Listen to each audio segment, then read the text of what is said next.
Oi, bom dia a todos, sejam bem-vindos. Então vamos procurar, a gente vai conversar um pouco hoje sobre a parábola dos talentos, mas antes de iniciar vamos procurar serenar nossas mentes, sentar de maneira confortável, cômoda. Vamos agradecer a espiritualidade amiga, protetora dessa casa, que já está atuando em nosso favor, preparando o ambiente para o passe energético. Vamos agradecer por poder estar aqui, nesse dia frio, né? Aprendendo um pouco, assimilando essas energias positivas. E vamos pedir para que Jesus Cristo e sua falange de espíritos do bem nos auxiliem, nos instruam, para que a gente possa assimilar o máximo possível do conhecimento e dessas energias que aqui estão fluindo, né?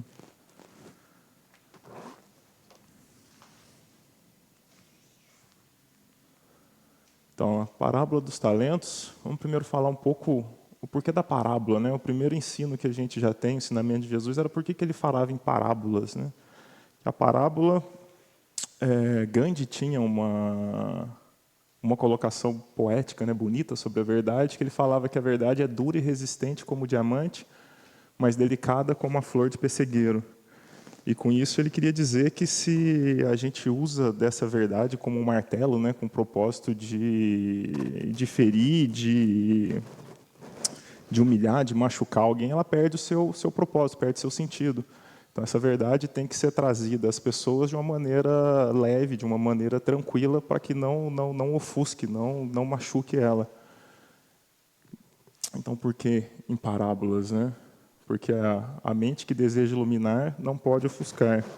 Exatamente, a parábola é como se fosse a luz da lua, né? Que ela reflete a luz do sol indiretamente, ela ilumina, mas não ofusca. E a gente pode considerar aí a parábola, hoje empresas, né, pessoas pedem consultoria para outras empresas, pessoas mais experientes, e as parábolas de Jesus são como se fossem consultorias que eles nos dão, né? Que ela concatena ali, amalgama bilhões de anos de conhecimento, de evolução moral, intelectual, espiritual, né, de expansão de consciência desse ser crístico, que é o regente, o senhor do nosso orbe planetário. E a parábola ela tem essa característica, por ela vir nessa maneira de metáforas, de cada vez que a gente lê, que a gente estuda ela, a gente consegue extrair um conhecimento diferente, consegue ampliar alguma coisa. E muitas vezes a gente lê pela primeira vez umas palavras difíceis, às vezes um texto, uma frase que não faz muito sentido, mas se pensar na grandeza de Jesus, né, separar para olhar cada palavra e contextualizar e ver quando ele estava dizendo aquilo, cada frase, cada palavra ali tem um porquê de ser, né, não é só uma palavra jogada ali naquela frase. Então hoje nós estamos aqui 2000 anos depois de Cristo ter nos passado essas palavras, ter encarnado aqui, estudando elas, tentando aprender ainda, e muito provavelmente o que a gente não conseguia assimilar, extrair de conhecimento dessas parábolas hoje, daqui a mais 2000 anos a gente vai estar aqui ainda revendo, reestudando, ampliando e adquirindo esses conhecimentos que hoje a gente talvez não consiga assimilar ainda, né? Ela é como se fosse uma mudinha, né? Como se fosse uma planta, uma semente de laranjeira de uma árvore, por exemplo, né? Você planta uma laranjeira, você não sabe quantos frutos, quantos galhos aquele pé vai dar. E a parábola é a mesma coisa, ela vem para multiplicar, expandir esse conhecimento que vai crescendo exponencialmente com o passar do tempo, né? Conforme a nossa própria capacidade de assimilação, de compreensão desses conhecimentos, dessas verdades divinas. Então, vendo a parábola aqui um pouco no contexto do Evangelho segundo o Espiritismo, né, Kardec coloca ela ali no capítulo 16, cujo título é Não se pode servir a Deus e a Mamon. E a gente vê ela colocada no meio aqui de outras passagens, né, a salvação dos ricos, preservar-se da avareza, Jesus em casa de Zaqueu, né, que Zaqueu era uma pessoa rica também, E Jesus vai lá, tem a passagem que eles se banqueteiam na casa de Zaqueu, e Zaqueu faz uma doação, se rejubila, tipo, ele era um bom rico, digamos assim, né? Não era um avarento. A parábola do mal rico, dos talentos, provas da riqueza e da miséria, desigualdade das riquezas, né? Porque uns são tão ricos e outros tão miseráveis, tão carentes de recursos materiais. Então, Kardec vai colocar essa parábola aqui justamente nesse contexto de riqueza e de miséria dessas diferentes provações. E essa parábola nos dá, então, alguns caminhos, né, algumas percepções de como lidar com essas riquezas, com essas carências, com essa miséria ou com os talentos que sejam que nos são concedidos aqui nessa atual encarnação no plano terrestre. Então, vamos ler a parábola em si, a gente vai fazendo alguns comentários sobre ela e depois vamos tentar contextualizar, expandir esse significado da parábola dos talentos. A parábola está lá em Mateus, capítulo 25, ele começa ali, ó, o Senhor age como um homem que, tendo de fazer longa viagem fora do seu país, chamou seus servidores e lhe entregou seus bens. Aí ele sempre faz essa mensagem, essa analogia, né, metáfora do Senhor age como um homem, como um pai, ele está se referindo a Deus, né, o Senhor de todos nós, o soberano maior. Então, depois de dar 5 talentos a um, 2 a outro e 1 a outro, a cada um segundo a sua capacidade, partiu imediatamente. Então, o que recebeu 5 talentos foi-se, negociou com aquele dinheiro e ganhou 5 outros. A gente já vê que ele está falando especificamente desse talento como sendo dinheiro, né, no contexto de que Jesus falou essa parábola. O que recebera 2 ganhou do mesmo modo outros talentos, mas o que apenas recebera 1 cavou um buraco na terra e aí escondeu o dinheiro de seu amo. Passado longo tempo, o amo daqueles servidores voltou e os chamou às contas. Veio o que recebera 5 talentos e lhe apresentou outros 5, dizendo: Senhor, entregaste-me 5 talentos, aqui estão, e além desses mais 5 que ganhei. Ou seja, ele dobrou, né? Ele multiplicou os talentos que ele tinha recebido. Respondeu-lhe o amo: servidor bom e fiel, pois que foste fiel em pouca coisa, confiar-te-ei muitas outras. Compartilha da alegria do teu senhor. E olha que interessante aqui, né? Ele não dá mais 5 talentos, mais 10 talentos, mais 20 talentos. Ele chama para ser sócio, né? Compartilha da alegria do teu Senhor. Chama para participar, para adentrar no reino dos céus, na alegria do Pai maior. O que recebera 2 talentos, apresentou-se a seu turno e lhe disse: Senhor, entregaste-me 2 talentos, aqui estão, além desses 2 outros que ganhei. E o amo lhe respondeu: bom e fiel servidor, pois que foste fiel em pouca coisa, confiar-te-ei muitas outras. Compartilha da alegria do teu Senhor também, né? Mesma coisa. E aí veio o terceiro homem, que recebeu apenas 1 talento, e disse: Senhor, sei que és homem severo, que ceifas onde não semeaste e colhes de onde nada puseste. Por isso, como te temia, escondi o teu talento na terra. Aqui o tens, restituo o que te pertence. A lógica dele, né, irmão? Tudo que você me deu, não gastei nada, estou aqui, estou te devolvendo, né? Um por um, elas por elas, estamos quites. O homem, porém, lhe respondeu: servidor mau e preguiçoso, se sabias que ceifo onde não semeei e que colho onde nada pus, devias pôr o meu dinheiro nas mãos dos banqueiros, a fim de que, regressando, eu retirasse com juros o que me pertence. Tirem depois o talento que está com ele e deem-no ao que tem 10 talentos, porquanto dar-se-á a todos os que já têm, e esses ficarão cumulados de bens. Quanto àquele que nada tem, tirar-se-lhe-á mesmo o que pareça ter, e seja esse servidor inútil lançado nas trevas exteriores, onde haverá prantos e ranger de dentes. Mateus, né, capítulo 25, versículos 14 a 30. E a gente vê aqui nessa parte final uma fala já mais dura, mais ríspida de Jesus, né? Então a gente vai passar por algumas interpretações e a gente vai depois rever o que ele quis dizer com isso, né? Tentar entender melhor essa parte final aqui tão dura, né? Tão áspera. A primeira coisa que a gente pode perguntar aqui, né? por que essa diferença, né? Por que um recebeu 5, o outro recebeu 2, o outro recebeu 1? Por que não somos todos igualmente ricos, né? Por que a gente não é igual? Por que uns nascem saudáveis e outros estão doentes, né? Uns já aptidão para esportes, saúde física impecável, outros já nascem deficientes, física, mental. A gente vê hoje crianças pródigas, né? Crianças com 5 aninhos já tocando piano, compondo sinfonias maravilhosamente bem. E outros tantos que vêm sem nenhuma aptidão, né? Com dificuldade de aprendizado, com dificuldade cognitiva. Então, por que isso, né? Por que dessa diferença toda, que é o que Kardec coloca ali junto com a parábola dos talentos também? E a própria parábola já nos fornece a resposta, já nos explica, né? A cada um segundo a sua capacidade. Porque uma grande dificuldade, a gente tem dificuldade de entender isso, mas cada talento que a gente recebe ali, cada dinheiro, na verdade, é mais responsabilidade que a gente está recebendo de lidar com aquilo.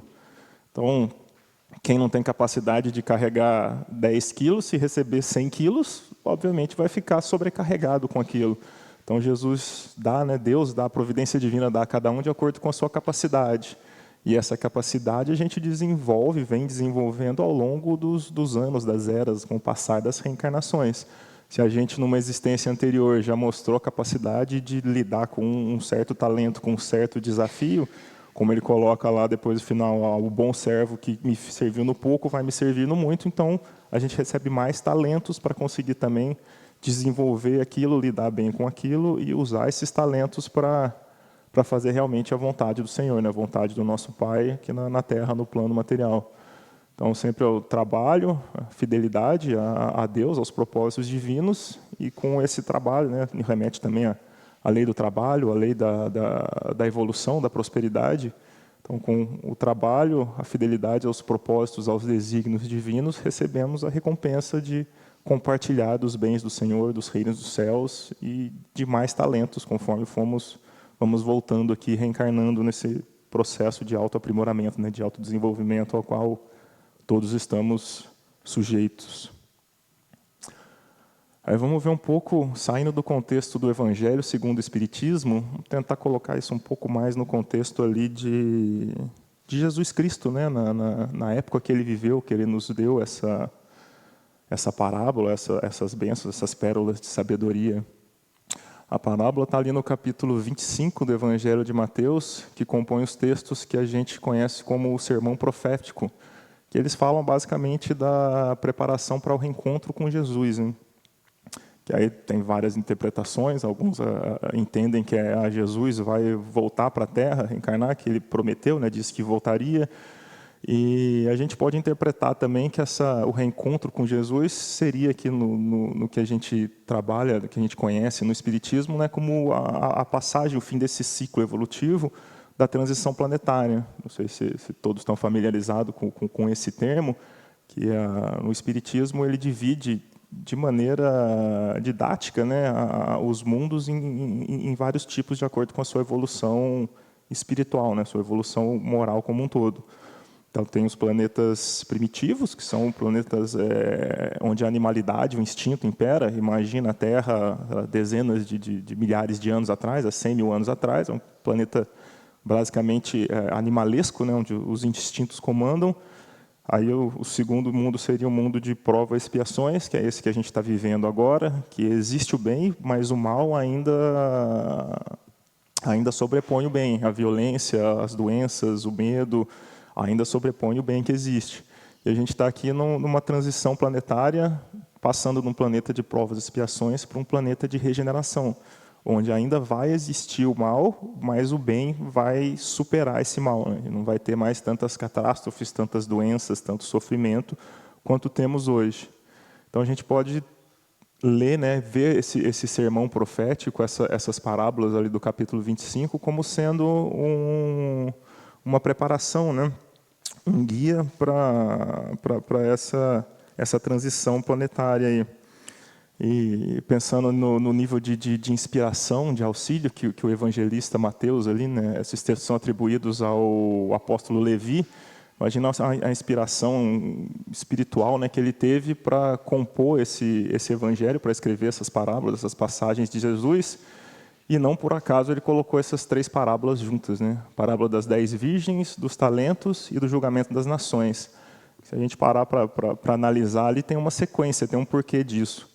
A parábola das 10 virgens, se vocês se lembram, eram 10 virgens que iam se casar, elas vão ao encontro do noivo, né, com uma candeia, uma lamparina, mas 5 delas eram precavidas, prevenidas e levaram um recipiente, um reservatório de óleo, caso a candeia se apague, precisam de mais óleo. E a outras 5, as cenas que eles chamam, não levaram esse óleo extra. E aí teve um problema, o noivo demorou a chegar, elas pararam para esperar, adormeceram, e quando o noivo chegou, elas já estavam, a lamparina delas estava apagando. As que não tinham óleo reserva pediram para as que tinham, elas falaram, não podemos te dar porque não tem suficiente para todos nós. Então eu recomendo que vocês vão comprar. Aí quando o noivo chegou, as que estavam com a lamparina acesa, que estavam lá esperando, entraram aos portões do noivo e participaram do banquete. As que foram buscar o óleo, comprar mais, não conseguiram entrar. E quando elas voltaram, o noivo, o Senhor, falou, não reconheço vocês não vão participar do banquete. E aí a mensagem que ela dá é da gente ser prevenido, né? Aí depois ele fala das parábolas do talento e do julgamento das nações, que também faz uma conexão com o uso dos talentos aqui. Que o julgamento das nações, ele, de maneira bem resumida, né? Ele fala que quem ajudou, quem alimentou o Cristo quando ele tinha fome, vai adentrar o reino dos céus. Quem ofereceu o agasalho quando ele tinha frio, quem ofereceu o remédio quando ele estava doente. E aí os discípulos perguntam, mas quando que você estava doente, eu te ofereci o remédio, você estava com fome, eu te ofereci o alimento? E Jesus fala que qualquer um dos seus filhos, dos nossos irmãos, que esteja necessitando de alguma coisa, de frio, de alimento, de remédio, de acolhimento, de qualquer caridade, e a gente se propõe a ajudar esses irmãos, estamos também ajudando ao Cristo, estamos trabalhando na obra do Cristo. Então, é basicamente essa sequência ali de parábolas que compõem o capítulo 25 ali. E essa parábola dos talentos, então, é uma fala firme, né, enérgica do Jesus, como a gente viu, e ele não fala apenas para os encarnados, né, ele fala para o Espírito Eterno. Então, ele dá ali um guia, né, uma preparação para... ele consola, ele adverte, ele principalmente estabelece para a gente aí um padrão de atitude espiritual para a gente ter nessa fase de transição planetária. E a hora é agora, né? Como o exemplo que ele dá das 10 virgens ali, a gente tem que sempre... tem que estar preparado, porque se o tempo passar, já passou. A gente vai ter... Sempre tem uma outra chance, né? Mas se nessa transição planetária nós não estivermos alinhados com a energia, com a frequência dessa nova situação do nosso mundo, a gente vai ser degradado para outros mundos, porque continuemos aprendendo lá com os irmãozinhos um pouco mais atrasados que a gente vai repetir de ano. Então, a parábola das 10 virgens, né? Vou ler ela rapidamente, ó. Então, o reino do céu será semelhante a 10 virgens, que, tomando as suas lâmpadas, saíram ao encontro do noivo. 5 dentre elas eram nécias e 5 prudentes.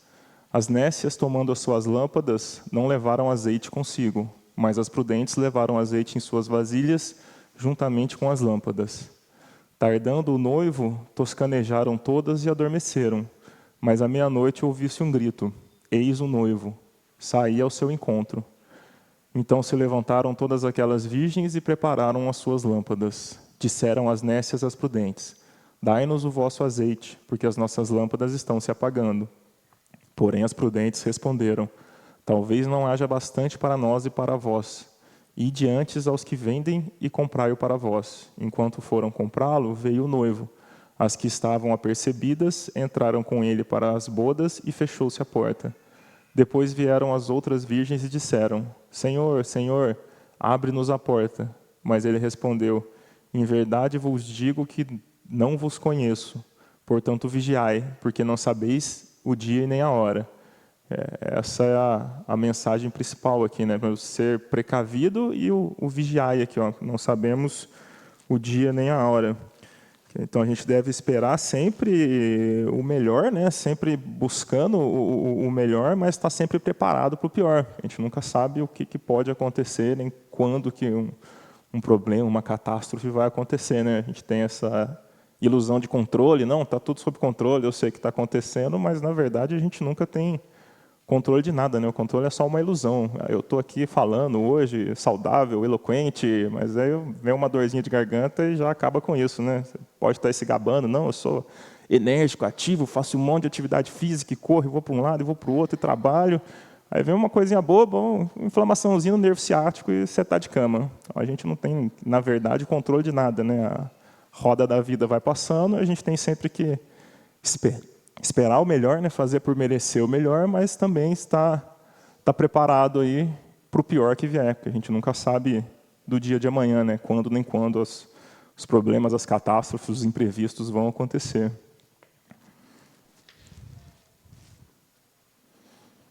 Então, essa parábola das 10 virgens nos fala do casamento, da união, do afeto, mas também ela propõe prudência, vigilância, de estar sempre preparados, né? Expectativa, confiança e esperança na providência divina. Isso também é do que ela nos fala, né? Extrapolando um pouco ali o texto em si, ipsis literis, e essa confiança na providência divina, no Pai Maior, ela precisa também de entrega, né? Precisa se entregar. Se a gente está confiando ali, mas está mais ou menos ainda com aquela sensação de controle, de eu sei o que eu estou fazendo, eu sou o dono do meu destino, a gente talvez na hora H esmoeça, ou talvez não esteja preparado quando realmente a vida te der um chacoalhão ali, e essa transição planetária te pegar de supetão. Então, essa confiança também nos remete à entrega, né? Uma entrega integral, uma entrega total aos desígnios e às intempéries, a tudo que essa providência divina colocar no nosso caminho. Então, aqui falando do talento em si, eu peguei esse texto aqui da Wikipédia lá, só para mostrar que o talento, o que Jesus queria dizer com esse talento, né? A gente pensa, deu 5 talentos para um, 2 para o outro e 1 para o outro, que isso é 5 moedinhas, né? Um gordinho já pensa aquele chocolate, talento, que delícia. Não, não é isso. Talento, na história antiga aqui, foi uma unidade de medida, uma unidade de massa, criada na Mesopotâmia antiga, ali, na antiga civilização sumérica, que foi usada por muitos povos antigos. Algumas variações aí, tinham o talento grande, o talento pequeno, mas o talento pequeno era em torno de 30 quilos e o grande 60 quilos. E segundo a informação aqui de onde eu extraí esse texto, o talento usado nos tempos do Novo Testamento, no tempo de Jesus ali, pelos hebreus, ele pesava cerca de 60 quilos, né, 130 libras. E ele era chamado lá de Kikar. Então, quando você pensa, o terceiro homem lá recebeu 1 talento, ele não recebeu uma moedinha, né? Foram aqui 60 quilos. No texto do Evangelho em si, ele não fala do que é, que eles trabalhavam muito com o talento de prata e o talento de ouro. Mas, se não me engano, no texto original, em hebraico do Evangelho, ele fala prata. Ele fala lá, uma parte que ele fala de investir meu dinheiro nos banqueiros, o texto original ele fala prata. Então, a gente pode inferir aqui que ele estava falando de talentos de prata. Então, 60 quilos, ou que seja 30, né, que seja o pequeno talento, 30 quilos de prata, hoje já é bastante coisa. Na época era uma pequena fortuna, né? Então, não é assim, te deu uma moedinha, vai lá e se vira, não. É uma posse considerável, tome aqui 30 quilos de prata e use-o para o bem, né? Multiplique-o. Então, ali essa parábola nos propõe, né, a utilização desses talentos ter esse dinamismo, né? O dínamo, que vem do grego dynamis ali, que significa força, significa geração. A gente pensa hoje em dinamismo só em movimento, né? Mas não necessariamente esse movimento. Se a gente pensar no umbral, está cheio de movimento, né? Está todo mundo correndo de um lado para o outro, lá tentando fugir da própria sombra, normalmente desesperado. Então, não é essa movimentação desesperada, mas essa proposta de construção de um dinamismo que é uma força criadora com Deus. A utilização desses talentos no trabalho, no nosso dia a dia, na nossa vivência aqui do dia a dia, co-criando os desígnios divinos, né? Utilizando isso para o bem, para a prosperidade nossa, do nosso próprio, da nossa família, da nossa comunidade, tudo que nos é dado aqui conviver. E nos leva também a refletir aqui que não basta realizar, né? Construir no mundo físico, se nada é edificado no interior do indivíduo. Porque, como eu falei, esses ensinamentos não são para o homem, são para o espírito imortal, para o espírito eterno. Então, a gente vê aqui alguns exemplos, por exemplo, de pessoas que fundam, que constroem, né, um hospital psiquiátrico, uma instituição para tratar de pessoas com problemas mentais, e depois de construir, de idealizar, de fazer acontecer, ele mesmo vira paciente. Ou seja, ele edificou no mundo físico, mas não internalizou aquilo, não trabalhou o seu próprio ego, sua própria consciência, sua centelha divina interna com relação àquilo. Não que não tenha valor, né? Com certeza tem, vai ajudar muita gente, inclusive a si mesmo.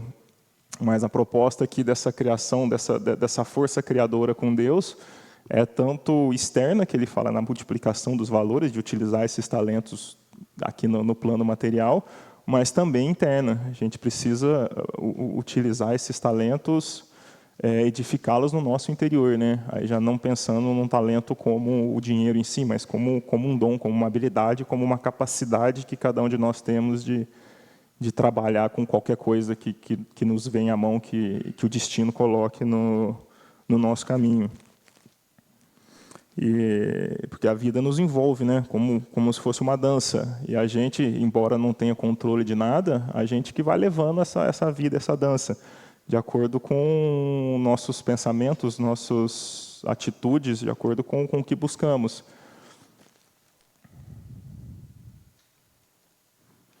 E aí, pensando naquele contexto lá da parábola dos talentos, de todo o sermão profético como sendo referindo à transição planetária, né? Isso nos leva ali também à questão do trabalho, da lei do trabalho, colocar o trabalho em prática no dia a dia, na nossa vivência, que está intimamente ligado à lei de progresso, né? A lei da evolução. Sem o trabalho não existe progresso. E a gente recebe esses talentos para poder trabalhar com eles, trabalhar a nós mesmos com eles e progredir e fazer o progresso do todo. E uma coisa interessante ali que eu comentei também, a questão da lógica de Deus, da lógica do amor. Como eu falei, a parábola é como uma semente que vai gerar inúmeros frutos, né? Ela multiplica, ela não soma. O que recebeu 5 talentos multiplicou, devolveu 10. O que recebeu 2 talentos multiplicou, devolveu mais 2, devolveu 4. E o que recebeu 1 talento, devolveu o mesmo talento. Nessa lógica de que eu recebi isso e tudo que você me deu, né? Não te devo mais nada. Essa é uma lógica do egoísta, né? De eu só dou aquilo que eu recebo. E aí a gente para pensar também que muitas vezes a gente é assim. Mas a natureza não é assim. A lógica divina não é a lei de Talião, né? O olho por olho, dente por dente. Só dar aquilo que recebemos. A lei divina, a lei de amor, é uma lei de abundância, é uma lei de multiplicação. Então, se a gente recebeu o perdão uma vez por uma falta nossa, a gente deve perdoar 70 vezes 7, multiplicar isso. Se a gente recebeu um talento, devemos também utilizar esse talento e multiplicá-los. Aí, nas mais variadas áreas da gente existência, né? Quando a gente pensa em abundância, às vezes pensa só na parte financeira, mas não. Abundância espiritual, abundância energética, abundância dos alimentos, abundância emocional, familiar, todas as nossas relações a gente pode vivenciar, se realmente confiamos nos desígnios divinos, colocar esses talentos em prática, né, na obra da criação divina, para fomentar essa abundância toda, essa multiplicação. E não é à toa que Jesus já falava, né, lá no sermão da montanha: se vossa justiça não exceder a dos escribas e dos fariseus, não entrareis no reino de Deus, né, não entrareis nos céus. Porque a lei dos escribas e dos fariseus era essa, do olho por olho, dente por dente, né? Uma mão pela outra, uma vida pela outra. E a lei de Deus não é isso. A lei de Deus é misericordiosa, ela é abundante, é fartura, é prosperidade. Então, isso também que nos fala essa parábola dos talentos.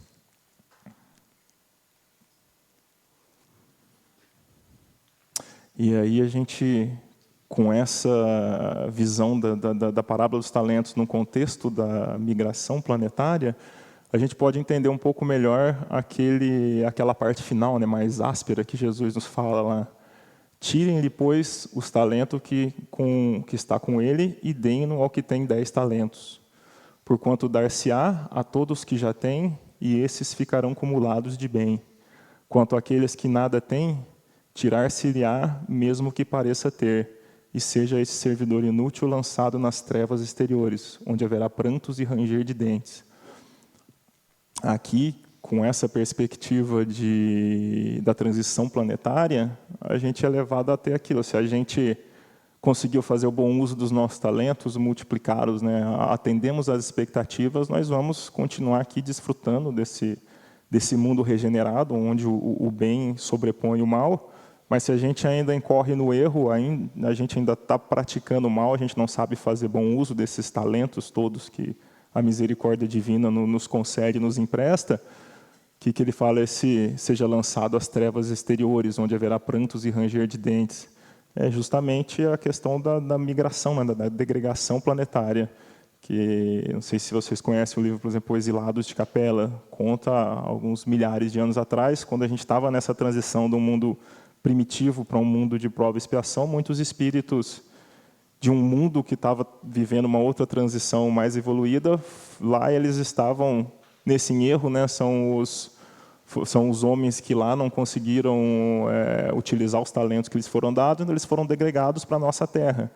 E aqui eles nos ajudaram muito com o conhecimento tecnológico, intelectual, filosófico que eles tinham, mas eles ainda tinham muitas dificuldades morais que vieram aqui para trabalhar, para purificar.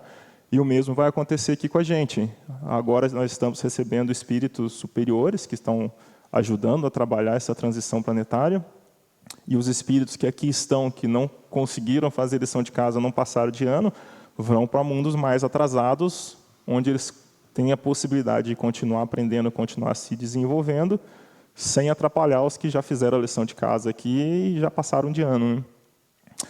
E Jesus também, aqui, ele nos leva a entender, nos leva a refletir que ele não espera da gente que nós resolvamos todos os problemas do planeta, né? Resolvemos todos os problemas dessa transição planetária. O grupo de espíritos, de seres superiores que vão resolver esses problemas virá, né? De acordo com a determinação, com a sabedoria da providência divina. Então, a gente não precisa resolver todos os problemas, mas os problemas não vão ser resolvidos sem a nosso auxílio também, porque nós somos parte do problema, né? Nós somos grande parte do problema. Então, é preciso da nossa ajuda, do nosso auxílio, para que o problema seja resolvido. Cada um deve fazer a sua parte, trabalhar, se esforçar, utilizar os talentos recebidos para fazer com que as coisas aconteçam, né? Com que a providência divina siga o seu caminho natural. Aqui eu vim trazer uma perspectiva um pouco diferente do talento, né? No livro ali, Luz Acima, do Irmão X, do Humberto de Campos, ele reconta essa parábola de uma maneira um pouco diferente. Eu vou ler ela aqui, que eu acho bem interessante a maneira como ele traz, ele dá um insight diferente do que seriam, o que poderiam ser esses talentos. A gente pode trazer um valor bem grande disso daí, né? Então, ali no capítulo 33, lembrando a parábola, ele fala: ao enviar 3 servos de confiança para servi-lo em propriedade distante, onde outros milhares de trabalhadores em diversos degraus da virtude e da sabedoria lavraram a terra em louvor de tua grandeza divina, o Supremo Senhor chamou-os à sua presença e distribuiu com eles preciosos dons. Afagando o primeiro, entregou-lhe 5 talentos, notificando: conduze contigo esses tesouros da alegria e da prosperidade. São eles a saúde, a riqueza, a habilidade, o discernimento e a autoridade. Multiplica-os aonde fores, em benefício dos meus filhos e teus irmãos, que em situação inferior à tua, avergados ao solo do planeta, a quem levarás minhas bênçãos, se esforçam mais intensamente. Então, ele distribui esses talentos para o primeiro. Opa, botão errado aqui. Ele distribui esses talentos para o primeiro homem e fala para ele multiplicar eles junto aos irmãos menos afortunados do planeta que estão se esforçando, né? Que se esforçam mais intensamente. Ao segundo servidor, ele passou 2 talentos, acentuando: transporta contigo essas 2 preciosidades, que se destinam ao esclarecimento e auxílio do mundo a que te diriges. São ambas a inteligência e o poder. Estende esses patrimônios respeitáveis às minhas construções eternas. E ao terceiro confiou apenas 1 talento, aclarando o cuidadoso. Apossa-se dessa lâmpada sublime e segue. É a dor, o dom celeste da iluminação espiritual. Acende-a em teu campo de trabalho em favor de ti mesmo e dos semelhantes. Seus raios abrem acesso aos tabernáculos divinos. Então, para o terceiro ele deu apenas 1 talento, né? Que foi a dor. Por quê? Ele é malvado? Não. Cada um de acordo com a sua capacidade, né? Se aquele lá ele não é capaz nem de lidar com a dor, o que será que ele faria ali com riqueza, autoridade, inteligência e poder? Cada um de acordo com a sua capacidade, com os seus merecimentos, né? Então, aí passou o tempo, depois eles voltaram lá, se saudaram, e o primeiro adiantou-se enviando e entregou 10 talentos, relacionando: Senhor, eis tuas dádivas multiplicadas. Deste-me 5 e restituo-os em dobro. Ó, que interessante que ele fala: respeitando a saúde, adquiri o tempo. Espalhando a riqueza, aliciei a gratidão. Usando a habilidade, recebi a estima. Movimentando o discernimento, conquistei o equilíbrio. E distribuindo a autoridade em teu nome, ganhei a ordem. O teu plano de júbilo e evolução foi executado. Olha que bonito, né? Que soberbo isso, né? Respeitando a saúde, adquiri o tempo. Espalhando a riqueza, aliciei a gratidão. Usando a habilidade, recebi a estima. Movimentando o discernimento, conquistei o equilíbrio. E distribuindo a autoridade em teu nome, ganhei a ordem. O Senhor abençoou e explicou: já que foste fiel nesses negócios de pouca monta, conceder-te-ei a intendência de importantes interesses da minha casa. Aproximou-se o segundo e depositou-lhe nas mãos 4 outros talentos, informando: Senhor, recebe teus haveres multiplicados. Elevando a inteligência, obtive o trabalho, e submetendo o poder à tua vontade sábia, atraí o progresso. A tua expectativa de instrução e ajuda no meu setor de atividade foi atendida.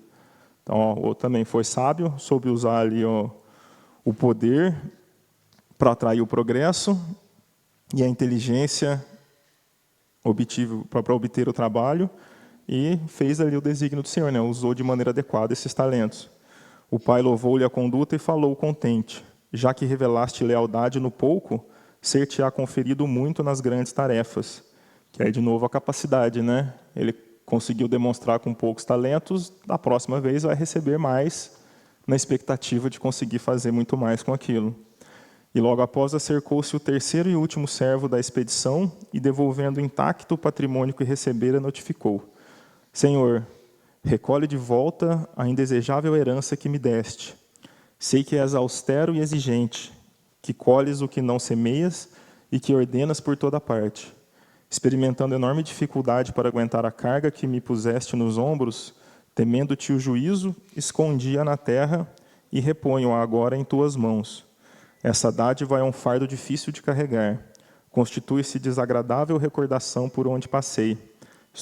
Estorvou-me os desejos e de modo algum desejaria possuí-la outra vez. É impossível obter lucros ou vantagens com semelhante obstáculo. Retoma, pois, teu estranho e insuportável depósito.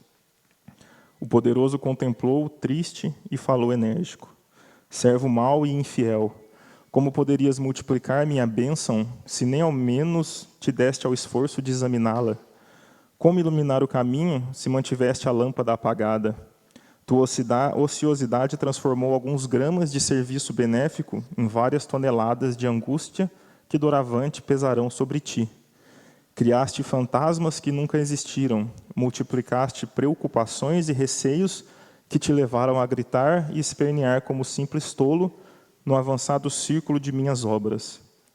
Por fim, Atiraste-me o tesouro ao pântano do desespero e de revolta, do desespero e da revolta, e vens comentar o temor e o zelo que minha presença te infunde, quando fosse tão somente preguiçoso e insensato. A dor era a tua oportunidade sagrada e única de iluminação ao próprio caminho, para que a tua claridade amparasse os companheiros de luta regenerativa e salutar. Repeliste o dom que te confiei. Volta, portanto, à sombra e à desesperação que abraçaste. E o servo que se perdera pela imprevidência e pela inconformação, somente entendeu o sublime valor da lâmpada do sofrimento quando se viu sozinho e desamparado nas trevas exteriores. E aqui ele falando da dor, né? O talento da dor. A gente tem uma relação, muitas vezes, equivocada com a dor. Muitos encaram a dor como um castigo divino, né? O que eu fiz para merecer essa dor, esse sofrimento? Quando, na verdade, a dor é uma bênção. A gente deveria olhar para ela com outros olhos, porque a dor, ela sempre nos diz que tem algo errado, que algo precisa ser mudado, algo precisa ser melhorado. Você faz um corte no braço, o que é aquela sensação de dor ali? É o teu cérebro te falando, tem célula morrendo ali, tem um problema. Presta atenção, cuida daquilo ali. E qualquer tipo de dor, né? A dor de consciência. Por que você tem dor de consciência? Né? Ressaca moral, que a gente fala. Porque você fez algo errado. É a sua própria consciência te falando ali, isso não está legal, reveja esse comportamento, reveja esses passos, corrija seus erros. E a dor, então, é sempre uma oportunidade, como ele fala ali, de iluminar o nosso caminho, de redirecionar a nossa trajetória, né? Deixa eu ver, peraí, isso aqui está doendo, isso aqui não está legal, isso está ruim. Deixa eu ver qual que é o problema aqui. Então não é para lá que eu tenho que ir para os espinheiros, eu tenho que ir para cá, é para o lado da luz. Então a dor nos traz esse despertar de consciência de que alguma coisa está errada, alguma coisa precisa ser verificada, ser mudada, ser alterada. Inclusive, a gente tem, atualmente, né, nesse atual momento da transição planetária, a gente está vendo, acho que mais do que nunca, esses processos de câncer, né, doloridos, tão sofridos, não só para a pessoa que está passando por aquela experiência, mas também para toda a família ali, que tem que se desdobrar, que resgatar, que auxiliar. E a gente sempre vê isso como um fardo muito pesado, como um castigo divino. E, na verdade, do ponto de vista espiritual, muitos espíritos nos falam que aquele tumor, aquele foco de câncer, age como se fosse ali um vórtice, né, um pequeno buraco negro que absorve todas as negatividades. Então, na verdade, essa dor intensa de um processo, de um resgate de doença prolongada, olha como a beleza da sabedoria da providência divina, né? A misericórdia deles. É um processo de dor intensificada justamente para que dessa intensificação a gente possa nos livrar desses negativismos, né? Para que todo esse negativismo, esses problemas, essas relações kármicas sejam expiadas num intervalo de tempo menor, obviamente através dessa dor mais intensa, para que nós estejamos aptos a passar por essa transição planetária e continuar aqui, continuar o trabalho num mundo onde essa dor não mais será necessária, porque nós já passamos, já vivenciamos, já internalizamos aquele conhecimento, aquela experiência, já desenvolvemos a dor, nos traz humildade, né? Quando você está arrogante, dono de si, no controle de tudo, vem uma dor dessa, vem um processo desse, te coloca de cama, é natural, assim, é gritante como isso puxa o teu tapete do orgulho, do ego e te leva a ser mais humilde. De perceber que realmente nós não estamos no controle de nada, que a providência divina, que está no comando de tudo, cabe a nós ali a resignação, o trabalho e confiar na providência, no que tiver que acontecer. E outra coisa que eles nos falam aqui, por que o terceiro servo ali escondeu, né, enterrou esse talento, essa dor? Por causa do medo.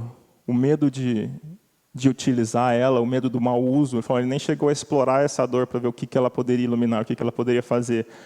Não quero essa dor, ela me traz desconforto, né? Não vou sair da minha zona de conforto, então eu vou me afastar dela. E esse medo ele também nos leva a pensar nesse medo, no medo da dor, no medo do desconhecido, no medo da morte. Que esse medo constrói coisas como é a fala dele aqui, tua sociedade transformou algum grama de serviço benéfico em várias toneladas de angústia. Criaste fantasmas que nunca existiram, através do medo, né? do pensamento de que o pior vai acontecer. Multiplicaste preocupações e receios que te levaram a gritar e espernear como simples tolo. Por quê? Por medo da dor, por medo do desconhecido, por medo de perder o pouco que tem, por medo da falta de controle. Então, nos leva também a pensar nesse medo exacerbado de tudo. E volta lá no que a gente falou das 10 virgens ali, da confiança na providência divina. Porque quem se entrega e quem confia plenamente na providência divina, tende a não sentir esse medo, né? Porque eu entendo que eu sou insignificante perante o todo, me coloco na minha humildade e encaro essa aprovação com resignação, com resiliência. Vou pedir forças para poder passar por essa dor, por esse processo, entendendo que esse é o melhor para mim, mesmo não sabendo exatamente por quê, como isso está acontecendo dessa maneira, né? Mesmo que, de acordo com, mas essa encarnação, eu procurei ser bom, eu estou estudando, eu faço trabalho voluntário, eu procuro ajudar as pessoas, eu faço doações, procuro ser amoroso, não sou perfeito, mas já melhorei muito, né? Aquele negócio da impulsividade, alguém me fechava no trânsito, eu já saía xingando, buzinando, agora não, já consigo me controlar, já desenvolvi um pouco de autocontrole. Aí vem uma dor dessa, vem a roda da vida, né? Passa por cima, puxa o nosso tapete, e a gente é convidado a ver as coisas com outros olhos. Então, esse medo do desconhecido traduz uma falta de confiança, falta de comunhão com a espiritualidade maior e com a providência divina. Claro que ninguém é Cristo aqui, né? Ninguém é um ser angelical, então não se espera que a gente siga à risca o exemplo de Jesus lá, que ao ser julgado, calou-se, né? Não se defendeu e até no final, no último momento, ao ser crucificado lá, pediu ao Pai que perdoasse esses filhos ignorantes, pois não sabem o que fazem. A gente ainda não tem essa humildade, essa clareza, essa resignação, mas esse é o exemplo que devemos seguir. Esse é o caminho que devemos trilhar. E aqui a gente falou dos talentos, né, de várias interpretações. Queria falar de um talento em específico que todos nós temos. E para isso eu trouxe aqui um texto do livro Jesus no Lar, também psicografia do Chícoro, pelo espírito Neio Lúcio. É daquelas passagens que a gente não tem o relato dos evangelhos canônicos, né, tradicionais, mas que se a espiritualidade nos dá esses textos, né, das bibliotecas do plano espiritual, que são muito maiores, mais abrangentes, mais oniscientes do que as informações que a gente tem aqui no mundo físico, já revistas atualizadas de acordo com os interesses, né, os poderes materiais ali do clérigo ao passar dos anos, dos séculos. E nessa passagem aqui, eles estavam lá conversando, né, na casa de João e Tiago, sobre as coisas que Jesus, os testemunhos que Jesus dava, né, aquelas coisas de curar os cegos, curar os leprosos, fazer os aleijados andar, expulsar os demônios que existiam, né? Então eles estavam nesse debate ali e a Isabel, né, a mãe de Tiago e João, então indagou, perguntou para Jesus: Senhor, terás contigo algum talismã de cuja virtude possamos desfrutar? Algum objeto mágico que nos possa favorecer? Jesus pousou na matrona os olhos penetrantes e falou risonho. Para até pensar aqui, né, o Jesus risonho, aquela bondade, aquele carisma dele, né? Realmente, conheço um talismã de maravilhoso poder.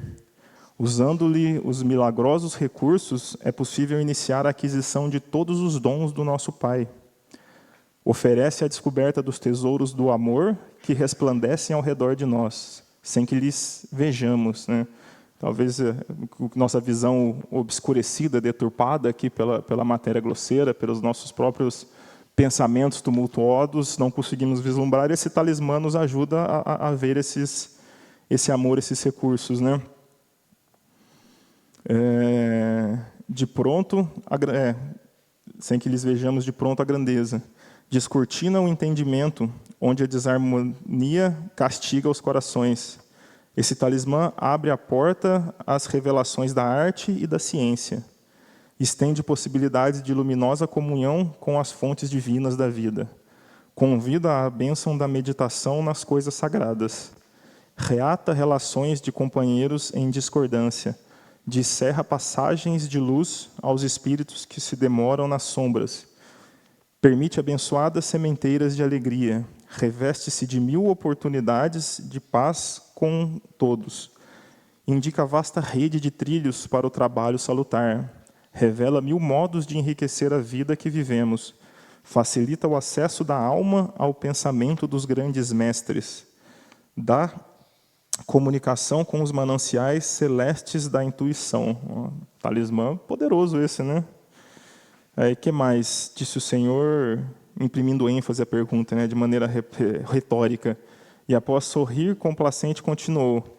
Sem esse talismã divino, é impossível começar qualquer obra de luz e paz na Terra. Aí os olhos dos ouvintes ali, né, expressão de assombro, e a esposa de Zebedeu, Isabel, então perguntou espantada, Mestre, onde podemos adquirir semelhante bênção? Diz-nos, precisamos desse acumulador de felicidade. E o Cristo então acrescentou bem-humorado, esse bendito talismã, Isabel, é propriedade comum a todos. Todos nós já o temos. É a hora que estamos atravessando. Cada minuto de nossa alma permanece revestido de prodigioso poder oculto, quando sabemos usá-lo no infinito bem, porque toda grandeza e toda decadência, toda vitória e toda ruína são iniciados com a colaboração do dia. E aí, diante da perplexidade, né, a cara de todo mundo, meio sem entender o que ele estava falando, ele disse, o tempo. O tempo é o divino talismã que devemos aproveitar. Então, esse é o maior talento que todos nós temos, né? Talvez o talento da inteligência, da habilidade, do poder, nem todos nós tenhamos. Talvez o da dor, nem todos nós tenhamos, em diferentes graus, né? Mas o talento do tempo nos é dado a todos de maneira igual, de maneira equânime, né? Todos nós podemos usufruir do mesmo tempo. Isso nos leva a pensar, a refletir o que nós estamos fazendo no nosso tempo, como é que nós estamos gastando o nosso tempo. Ainda mais hoje, né, tempos de redes sociais, o pessoal fica ali, Instagram, Facebook, TikTok, sei lá eu mais o que lá, horas e horas. Dizem navegando na internet, né? Eu digo naufragando, porque quando você está navegando, você sabe para onde você está indo, você é o dono do leme. Se você está só consumindo o que te é oferecido ali, você não está navegando, você está indo com a correnteza, você está naufragando, na verdade. Então, nos convida a pensar nisso, né? O que você está fazendo com o seu tempo? Como é que você está empregando o seu tempo? E aí vem até a pergunta, se não me engano, 919 do Livro dos Espíritos, onde o Santo Agostinho fala, né, da receita, como é que a gente pode melhorar, né? Ele falou, segue os meus passos quando eu estava encarnado. Toda noite, antes de dormir, refaz teus passos, né? Vê o que você fez durante o dia, como é que você aproveitou seu tempo, o que você fez de talvez não tão bom, que te trouxe um resultado ruim, que você não gostaria de fazer de novo. O que você deixou de fazer que poderia ter feito para ajudar um irmão para fazer alguma coisa melhor? Como é que você aproveitou seu tempo? Você aproveitou seu tempo de maneira útil, num trabalho edificante? Até a questão do trabalho, né? Muita gente empreende, não, o trabalho é só aquilo que me dá um salário. Naquela mentalidade do egoísta, né? De que eu só dou aquilo que eu recebo. Mas aí os espíritos nos dizem, nos instruem que, na verdade, o trabalho é todo o tempo empregado com algo útil, com algo construtivo. Se você está lendo um livro, alguma coisa edificante, adquirindo conhecimento, você está trabalhando o seu próprio conhecimento. Se você está limpando a casa, arrumando a louça, cozinhando, se você está estudando com seus filhos, se você está fazendo uma caridade, dando de comer a alguém que tem fome, agasalhando a quem tem frio, ou dispondo do seu próprio tempo, né, para dar um ombro amigo, para ajudar alguém que está num momento de dificuldade, que precisa desabafar, que precisa talvez de um conselho, tudo isso é trabalho edificante. Tudo isso conta no uso dos nossos talentos para a criação dos desígnios divinos, da providência divina. Então, nos chama o tempo, a aproveitar o nosso tempo, a rever o que fazemos com o nosso tempo. Inclusive, quando perguntaram para Emmanuel, como é que ele sabia de tanta coisa, né? Como é que ele faz comentários, esses textos, esses livros, conhece tanto da história de Jesus, das passagens, né? Um conhecimento quase que onisciente, né? De saber o que as pessoas estavam pensando, sentindo naqueles momentos. A resposta dele é de uma simplicidade, de uma completude que até assusta, né? Ele falou: eu aproveito os meus minutos. Só isso. O que ele fala? Dons sobrenaturais, recebeu talentos divinos que concedeu esse a ele? Não, eu só aproveito meus minutos. Quando eu tenho tempo livre, o que eu vou fazer? Vou ler. Quando eu tenho uma obrigação, vou trabalhar, preciso ajudar um irmão, estou em missão, trazer o conhecimento para a Terra, vou focar naquilo, vou utilizar meu tempo de maneira construtiva para fazer o que tem que ser feito. E era isso que eu tinha para trazer para falar com vocês hoje. Muito obrigado e que Jesus os acompanhe.